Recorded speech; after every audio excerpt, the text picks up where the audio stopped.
안녕하십니까. 신인균의 국방TV 시큐리티 뉴스입니다. 자, 오늘도 우크라이나 전황 그리고 이스라엘 상황 같이 보도록 하겠습니다. 자, 어제 알려드렸던 것처럼 이 블라디보스토크 완전히 극동 끝자락이죠.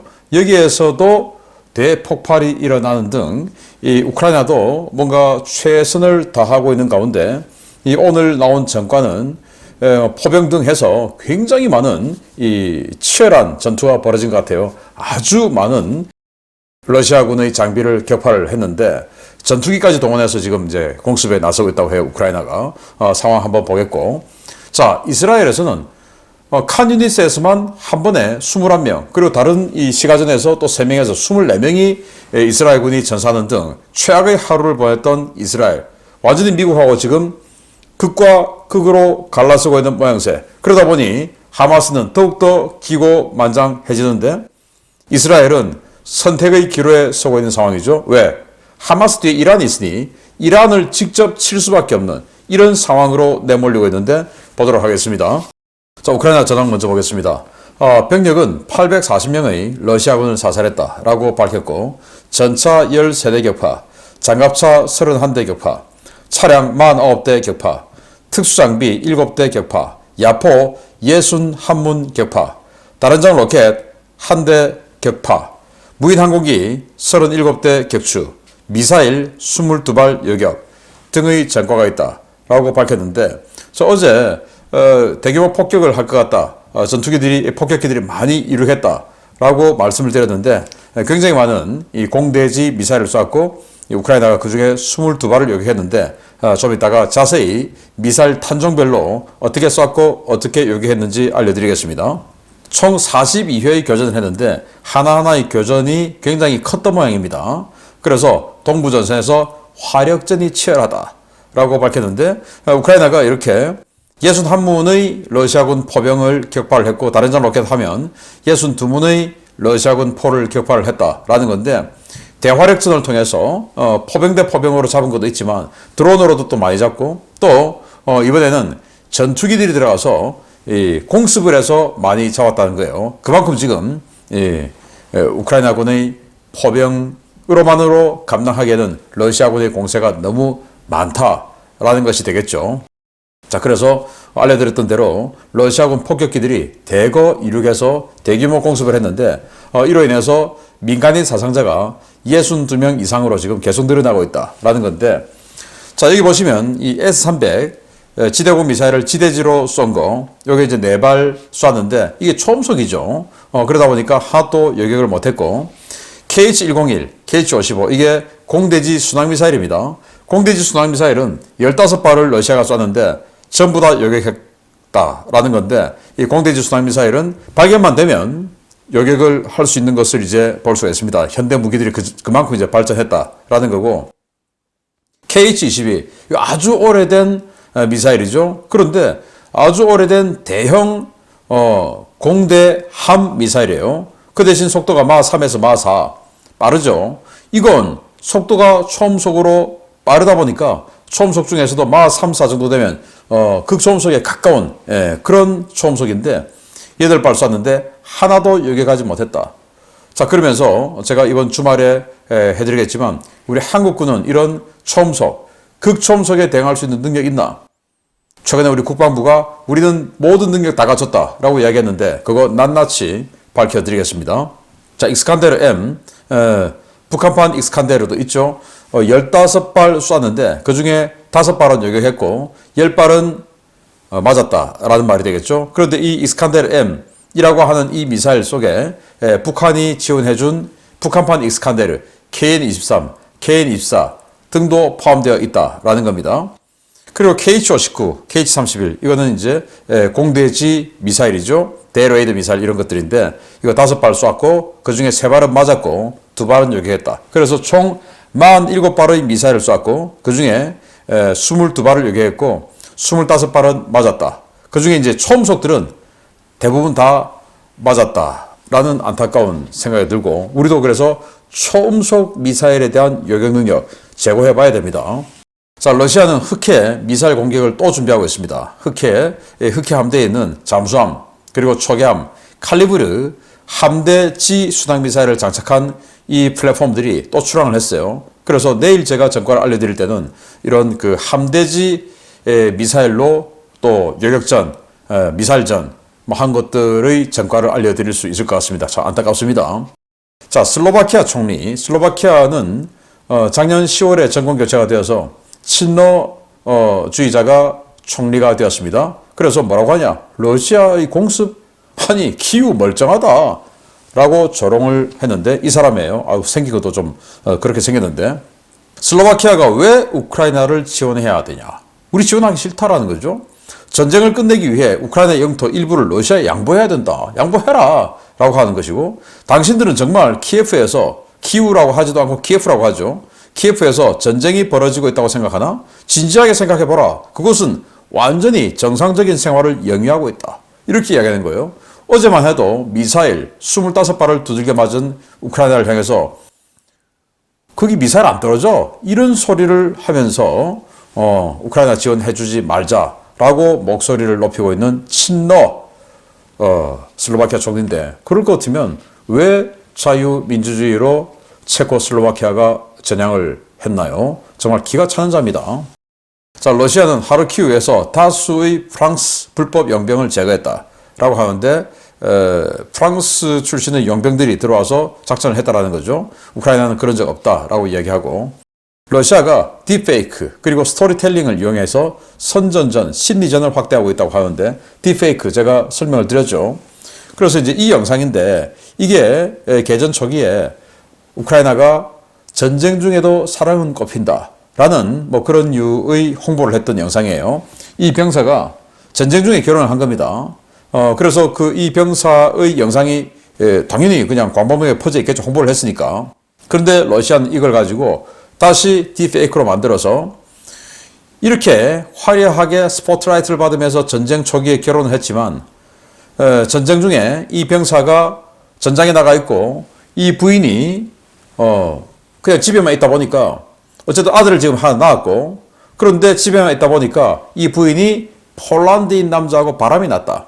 그래서 아들 데리고 폴란드로 도망가 버렸다 라고 해서, 야, 전선에 있는 니들 가정은 안정하냐? 괜찮냐? 빨리 집에 가봐. 이런 식으로 지금 이제 선전전, 심리전을 하고 있다라는 건데, 실제로 확인해 보니 이 병사와 이 부부는 지금 자녀가 없다고 해요. 그리고 이 부인은 아직도 남편을 기다리면서 꿋꿋하게 잘 살고 있다라는 겁니다. 자, 이런 식으로 어쨌든 선전전, 심리전을 러시아가 펼치고 있다라는 거고, 뭐 반대로 우크라이나도 하고 있겠죠. 발틱 3국이죠. 에스토니아, 라트비아, 리투아니아, 그리고 폴란드는 EU가 러시아산 가스 수입 금지해야 된다라고 주장을 했는데, 러시아의 전쟁 비용을 마련할 수 없게끔 하라라는 건데, 지금 뭐 중동이 저러니까 카타르의 천연가스를 제대로 신속하게 공급이 안 되죠. 그런데 이 혹한의 추이 속에 유럽이 그렇게 러시아산 가스를 완전히 수입 금지할 가능성은 없죠. 이런 상황입니다. 자, 나토는 람슈타인 회의에서 우크라이나 무기 추가 공여를 합의했는데, 뭐 미국은 그럼에도 불구하고 지금 공화당의 반대로 예산 승인이 안 돼서 못 해주고 있죠. 그래서 이런 회의 끝에 독일은 우크라이나에 퇴역한 시킹 헬기 6대 공여 결정을 했는데, 퇴역을 했는데 이걸 이제 재생을 시켜야 되죠. 그래서 2분기 내로 공여해 주겠다. 그러면 우크라이나는 이걸 가지고 환자 수송 등 뭐 그런 용도로 쓰겠다라는 거예요. 자, 크렘린은 여러 축에서 진격을 해서 우크라이나에 징벌적인 피해를 입혔다라고 발표를 했고, 우크라이나는 러시아의 SNS 플랫폼에서 민계를 활용해서 독살 공작을 확대하고 있다라는 건데, 이 푸콘탁테라는 게 러시아판 뭐 카카오톡 같은 그런 SNS라고 합니다. 자, 여기에서 크림반도에 있는 한 부대원 24명을 독살을 한 상황이 생겼는데, 어떡하냐? 이 단톡방 같은 거 있겠죠. 여기에 접근을 해서 술 팔아요, 술. 이렇게 된 겁니다. 이 겨울이니까 이 단톡방에 우리 카카오톡 이 프로필 사진, 여기에 이제 여자들 얼굴 좀 이렇게 추우니까 꽁꽁 싸고 마스크 끼고 뭐 이러고 있는 거예요. 그래서 그런 이 공개 SNS를 보고 병사들이 술 먹고 싶으니까, 보드카 마시고 싶으니까 뭐 접근을 해서 살게요, 이제 이렇게 되는 거죠. 또 여자고 예쁘고 하니까. 그래서 이 여성들이 술을 들고 병영에 가서 만나서 술을 파는데, 그리고 이제 거기서 이야기도 좀 나누고 그러는 거예요. 이제 이 남성들이 있는 병영에서 여성들이 술 가져오니까 너무 좋죠. 그런데 이 여성들은 공작원이었던 겁니다. 여기에 주사바늘로 독약을 집어넣은 거죠. 이 보드카에. 그리고 이제 팔고 돈 받고 나왔는데 이 사람들이 이제 술 먹고 24명이 한 번에 다 죽어버렸다라는 건데 이런 공작을 확대하고 있다라는 건데 정말 무섭습니다. 자, 이스라엘 상황 보겠습니다. 역시 이 전역에서 북부, 중부, 남부 특히 이 칸 유니스 지역에서 굉장히 치열한 전투가 벌어지고 있다라는 걸 볼 수가 있고 자, 이스라엘군은 가자지구 시가전에서 24명이 전사했다. 그래서 누적 전사자 222명이다 라고 밝혔고 어제 제가 이 분야는 알려드렸었죠. 백악관은 인질협상 진행 중이다. 그래서 인질협상이 타결이 되면 교전이 장기간 중단될 것이다 라고 이야기했는데 네타냐후 총리는 웃기는 소리, 우리도 끝내지 않는다 라고 이야기하고 있고요. 영국 외무장관이 이스라엘 방문을 예고했습니다. 그래서 가자지구 전투 즉각 중단하라 라고 하면서 영국마저도 이스라엘 정부를 코너로 몰아붙이고 있습니다. 이스라엘의 바락 전 총리는 하마스 소탕이 불가능하다. 그래서 하마스 수뇌부 없앤다고 해서 이 하마스 무장병력들이 다 총 놓고 사라지는 거 아니다. 그래서 차라리 그냥 휴전하고 총선 치러서 네타냐후 쫓아내야 된다. 그래야 여기 안정 온다 라고 떠들고 지금 다니고 있다고 합니다. 미국은 이라크 내의 카타이브 헤즈볼라 시설을 공습했는데 지금 이라크 내에 있는 미군 기지를 계속 공격받으니까 또 최근에 12발 맞았지 않습니까? 그러니 여기에 대한 보복을 해야 되는데 12발 맞았고 여기에 대한 이 피해 사상자 제대로 밝히고 있지 않아요. 아마 여러 명이 죽었을 것으로 보는데 밝히지 않죠. 그러면서 이제 가만히 있을 수 없으니 헤즈볼라, 카타이브 헤즈볼라 시설을 공습하고 있다라는 거고 참고로 그냥 헤즈볼라는 레바논에 있는 무장정파고 카타이브 헤즈볼라, 카타이브가 붙은 건 이라크에서 활동하는 친이란 민병대예요. 둘 다 이제 친이란 민병대인데 카타이브 헤즈볼라는 이라크, 그냥 헤즈볼라는 레바논입니다. 자, 영국 총리는 후티에게 야, 해상교 통로 공격 계속되면 우리가 추가 조치할 거야 이렇게 이야기를 했는데 후티는 여기에 대해서 야, 영국 주재, 니들 주재 할 수 있는 게 뭐 있어? 웃기지 마 이렇게 이야기를 했는데 정말 영국이 할 수 있는 거 별로 없을 것 같죠. 참 딱하게 되었습니다. 미 국무부는 중국이 홍해의 후티 반군 공격 중단을 위해서 좀 역할 좀 하라 라고 촉구를 했는데 중국은 아니 괜히 지금 좋죠. 후티가 이렇게 노력해주니 미국의 패권, 미국의 위상 깎아내리고 있으니 좋죠. 그래서 그냥 대답을 안 하고 있습니다. 후티는 예멘 내 모든 미국과 영국 국적자들 한 달 내에 떠나라. 그 이후에는 니들 안전보장 못한다. 이렇게 협박을 했습니다. 이 예멘 내에 유엔 직원들인데 미국 국적자, 영국 국적자의 유엔 직원이 20명이 있다고 합니다. 그 20명 한 달 내로 떠나라. 니들이 유엔이든 뭐든 우리 인정 안 한다. 그러니 한 달 이후부터는 안전보장 못하니 빨리 떠나. 이렇게 협박을 했고 후티의 대함 탄도미사일을 맞은 화물선 있죠. 미국 화물선인데 관통상을 입었다고 합니다. 자, 이거 한번 보시면 자, 미사일이 이런 식으로 들어왔어요. 들어와서 안에서 뻥 터져야 되는데 터지지 않고 그냥 지나가 버렸어요. 그래서 이렇게 바다편에 구멍이 났는데 관통상을 입었기 때문에 입에는 큰 피해가 없었다. 만약에 여기서 내부에서 탄두가 제대로 폭발했다면 정말 어마어마한 피해가 있었겠죠. 그런데 관통을 해버렸다고 합니다. 탄두에 심각한 문제가 있었나 봅니다. 다행이죠. 자, 미국의 친팔레스타인 시위대가 버지니아에서 바이든 대통령이 선거 유세를 하고 있는데 그 연설장에 난입해서 난동을 부렸고 쫓아내니까 또 들어와서 또 난동하고 쫓아내니 또 들어오고 하는 그런 난동을 부렸다고 합니다. 전 세계 어디 가나 정말 이상한 사람들 많이 있습니다. 강력하게 처벌해야 되는데요. 자, 주요 소식 들어갑니다. 뉴햄프셔 프라이머리에서 승리한 도널드 트럼프 전 미국 대통령이 바이든 행정부의 무능한 중동 정책에 맹렬히 비난하고 있는 가운데 중동 지역 미국의 핵심 동맹국인 이스라엘과 미국의 관계가 점점 더 틀어지고 있습니다. 바이든 덕분에 승기를 잡았다고 생각한 하마스, 불과 얼마 전까지와는 태도가 많이 달라진 것 같습니다. 미국 민주당 정부는 지금까지 중동 지역에 9조 달러의 혈세를 퍼붓고 이 지역에서 전쟁을 일으켜 수백만 명을 죽게 만들었지만 아무것도 얻은 것이 없으며 남은 것은 피와 죽음뿐이라고 도널드 트럼프 전 대통령이 현지 시각 1월 23일 성토했습니다. 공화당 경선에 참여 중인 트럼프 전 대통령은 바이든 행정부의 중동 정책에 대해 저런 식으로 개입하는 것은 대단히 불명예스러운 짓이라며 저들이 미국 납세자들의 혈세로 지금 무엇을 하고 있는지 보라 라고 맹폭을 퍼부었습니다. 트럼프 전 대통령이 꼬집은 바이든 행정부의 실책은 이스라엘과 사우디아라비아 두 동맹국과 관계가 완전히 틀어져 미국이 중동 지역에서 늪에 빠진 것과 같은 어려움을 겪고 있는 상황을 말하는 것인데요. 실제로 바이든 대통령의 정책 때문에 중동 정세는 미국의 인지적 동맹국인 이스라엘에 대단히 불리한 상황으로 전개되고 있습니다. 상황이 이렇게 되자 개전 이후 내내 수세에 몰렸던 하마스는 이제 가자지구뿐만 아니라 이스라엘 영토 전체를 되찾겠다고 선언하고 나섰습니다. 현재 카타르에 거주 중인 하마스 정치국 위원 칼레드 마샬은 현지 매체들과 인터뷰를 자청하고 자신들이 천명했던 강에서 바다까지 전략이 실현 가능성 있는 현실적인 정책이라는 사실이 입증됐다라고 주장했습니다. 그는 미국이 제안한 두 국가 해법이라는 것은 받아들일 수 없는 것이라며 우리는 요르단강에서 지중해에 이르는 영토에서의 우리 권리를 포기하지 않을 것이고 강에서부터 바다까지 모든 지역을 되찾을 것이라고 주장했습니다. 최근 가자지구에서 저항을 확대하고 있는 하마스 역시 현지 시각 23일 알까삼 여단의 명의 성명을 내고 지도부 망명과 항복이라는 이스라엘의 요구는 받아들일 수 없으며 가자에서 더 많은 시오니스트들을 제거할 것이라고 목소리를 높였는데요.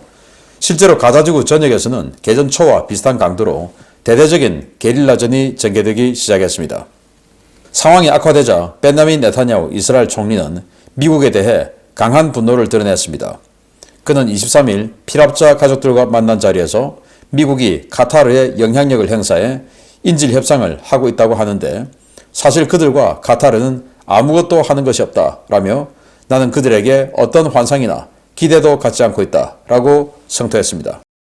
그는 또 미국은 카타르가 하마스를 지원하고 있음에도 불구하고 카타르 미군 주둔을 10년 더 연장하고 그들에 대한 안보 지원을 제공하겠다고 밝혔다. 나는 미국인들에게 매우 큰 분노를 느낀다라고 격앙된 반응을 보였는데요. 이번 전쟁을 계기로 파탄 위기로 몰리고 있는 미국과 이스라엘 관계 때문에 중동 정세는 물론 국제 정세도 더 큰 혼란의 소용돌이에 휘말릴 것 같습니다. 네, 미국이 후티 폭격하는 모습인데 지금 트럼프 전 대통령이 또 두 번째 경선 지역인 뉴햄프셔에서 또 압승했죠. 56대 43. 그래서 한 12% 이상 앞선 그런 결과를 낳았죠. 그래서 이 연설에서 아니 민주당 걔들은 중동 지역에 9조 달러를 퍼부었어. 그래서 언제까지 언제부터 이건 이야기하지 않고 9조 달러라고 좀 두리뭉술하게 얘기했는데 엄청난 돈이죠. 우리 돈으로 치면 1경 원이 넘는데 그래 놓고는 수백만 명이 죽었어. 그리고는 지금도 남은 것은 피와 죽음뿐이야. 한 게 없어 라고 한 거죠. 이제 자신이 대통령 재임 시기에는 사위인 쿠슈너, 유대인이죠. 그 쿠슈너를 활용해서 이스라엘의 예루살렘을 수도로 인정하고 그 쿠슈너가 이스라엘, 사우디아라비아 이 지역을 계속 순방하면서 이스라엘, 사우디아라비아, UAE 여기를 완전히 엮어서 중동 지역의 한 축으로 만드는 작업이 거의 완성됐었죠. 그러다가 첫 번째 임기가 끝나고 선거에서 져버렸고 바이든 들어와서 그걸 완전히 뒤엎어버렸고 해체해버렸습니다. 그래서 제가 바이든 처음 들어올 때 바이든이 노린 것은 중동 지역이 난장판돼서 유가 폭등하고 완전히 중동 지역의 이 어지러운 혼돈을 꾀하는 것 같다 라고 말씀을 드렸는데 그게 지금 현실로 나타나고 있는 겁니다. 자, 이런 상황이 되다 보니 이 하마스가 이제 완전히 자신감을 얻었어요. 지금 이 사람은 정치국 위원인데 카타르에 있습니다. 거기서 from the river to sea, 강에서부터 바다까지 우리는 전 영토를 회복할 거야 라는 건데 여기가 뭐냐? 바로 이 이스라엘 전 영토죠. 팔레스타인 지역이라고 하는 바로 이 지역인데 이 골란고원 또 서안지구 그리고 지금 이스라엘 가자 전체 다 앞에서 여기가 팔레스타인 지역 아닙니까? 여기 요르단강 있습니다. 요르단강. 이 강을 기점으로 해서 서안지구와 요르단이 나뉘는데 이 요르단강에서부터 지중해까지, 예, 강에서부터 바다까지가 바로 그거죠. 그래서 우리가 뭐 요단강 건넜다, 요단강 건넜다 하는 게 바로 이 요르단강입니다. 이 가나안 지역이 축복받은 지역인데 이 축복받은 지역에서 쫓겨나는 게 이제 쫓겨나서 이 지역으로 쫓겨나는 게 요단강 건넌 겁니다. 그래서 다시 돌아오지 못하는 거예요. 그게 끝난 거죠. 뭐 우리 동양으로 지금 황천 간 겁니다. 뭐 이런 거. 그래서 이 요르단강에서부터 지중해까지 전부 이제 우리 회복하는 것이고 그게 가능하다는 거 지금 보여주고 있어. 라는 겁니다. 왜? 미국과 이스라엘이 흔들리니까. 미국이 이스라엘과 같은 스탠스를 취해줘야 되는데 그게 아니니까 지금 이스라엘 정부가 뭐 어마어마하게 흔들리는 거죠. 힘을 못 받는 겁니다. 자, 그래서 미국이 그동안 이 중동 지역에서 패권을 유지해왔던 축이 이스라엘과 사우디아라비아였습니다. 이스라엘과는 인지적 동맹, 법적으로 동맹을 맺지 않았지만 그보다 더 높은 단계에서의 정신적 동맹을 맺어서 모든 지원을 해줬는데 그게 지금 끊어져 버린 거죠.